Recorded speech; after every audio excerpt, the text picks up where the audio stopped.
দিনে কিছু সময় থাকে যা দেখতে খুবই সুন্দর লাগে, তার মধ্যে সন্ধ্যা একটা। সন্ধ্যা আমার খুব প্রিয় একটা সময়। সেদিনকার সন্ধ্যা ছিল আরও উপভোগ করার মতো। তো আসসালামু আলাইকুম, শামিদ আলম ব্লগে সবাইকে স্বাগতম।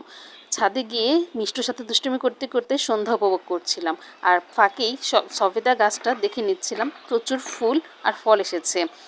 ফলগুলো দেখছিলাম পেকেছে কিনা, আর গুনে রাখছিলাম কয়টা ফল এসেছে। তো তার মাঝেই আমি খেয়াল করলাম আমার মরিচের দানা ফেলেছিলাম, তো দানাগুলো থেকে অনেকগুলো গাছ গজিয়েছে, জন্মিয়েছে।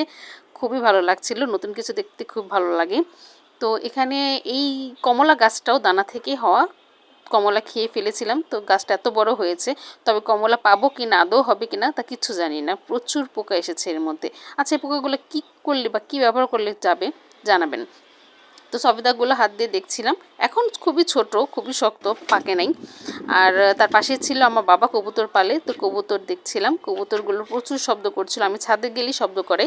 আর এই তো ওই যে দেখা যাচ্ছে শান্ত, ও আমাদের বাড়ির 5 তলায় ছিল, তো এখন সামনের বিল্ডিংয়ে চলে গেছে। তবে জানলা দিয়ে ও ছাদে আমাকে দেখলেই ডাকবে, মামুনি মামুনি করে ডাকে। ও আমাকে মামুনি বলে ডাকে। আমার ভাগ্নির সাথে ও খেলতো, আমার ভাগ্নি আমাকে মামুনি ডাকতো, ও মামুনি ডাকে। তো ওই তো আমাকে দেখে হাত নাড়াচ্ছে আর বলতেছে মামুনি মামুনি। আমি যখন ওকে বলছি হাই শান্ত, ও আমাকে বলছে হাই মামুনি। তো এই তো আমরা দুজন ইশারায় কথা বলছিলাম। খুবই কিউট আর খুবই দুষ্ট একটা ছেলে, বাচ্চাও। তারপরে সন্ধ্যা অনেকখানি নেমে আসছিল। আকাশটাও খুব সুন্দর ছিল। এক পাশে মেঘ, আরেক পাশে পরিষ্কার আকাশ।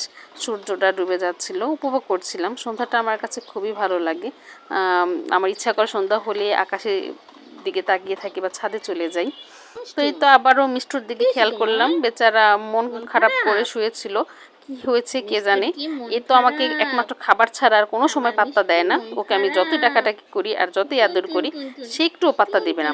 কিন্তু যখন ওনার ক্ষুধা লাগে, তখন সে দৌড়ে এসে আমার কাছে মেয়ামত করা শুরু করবে। আমি কোথায় থাকি আমাকে খুঁজে বের করবে, আর আমার পিছনে হাঁটা চলা শুরু করে দেবে। আমি যেখানে যাই আমার পিছিয়ে পিছিয়ে যাবে।